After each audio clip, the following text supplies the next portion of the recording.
ବାଘର ଫାଗକୁ ଭୟ ଦେଖୁ ଦେଖୁ ନାକ ଟେକି ଦେଉଥିବା ପିତା ଶାଗର ଏକ ନୂଆ ରେସିପି ଟ୍ରାଏ କରିବା ନିଶ୍ଚୟ।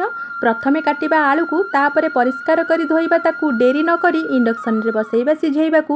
ଶୀତଦିନେ ନିହାତି ପିତା ଶାଗ ଖାଆନ୍ତୁ। ଇନ୍ତି ଦୁଇଁ ଦାଇଁକି ଶାଗକୁ ବାଛି ଏକ ପାତ୍ରରେ ରଖନ୍ତୁ।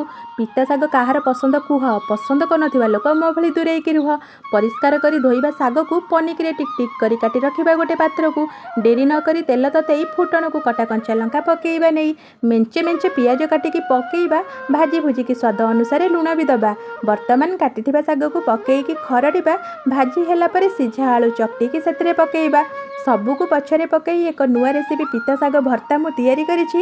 ଏମିତି ବନେଇକି ଖାଆନ୍ତୁ ଯଦି ନୂଆ କିଛି ଚାହୁଁଛନ୍ତି। ପାଟିକୁ ପିତା ଦେହକୁ ହିତ ଭଳି ଜିନିଷ ଖାଇବା ପାଇଁ ଚୁଲି ମୁଣ୍ଡରେ ଏତିକି କଷ୍ଟ ତ କରିବାକୁ ପଡ଼ିବ, ଏଥିରେ ସନ୍ଦେହ ନାହିଁ। ଏମିତି ନୂତନ ନୂତନ ବ୍ୟଞ୍ଜନ ଆପଣମାନଙ୍କର ଇଚ୍ଛା ହେଉଛି କି ଖାଇବାକୁ? ତାହେଲେ ଶିଖିକି ଯାଆନ୍ତୁ ମୋଠୁ। ସବସ୍କ୍ରାଇବ୍ ନିଶ୍ଚୟ କରନ୍ତୁ। ଜୟ ଜଗନ୍ନାଥ।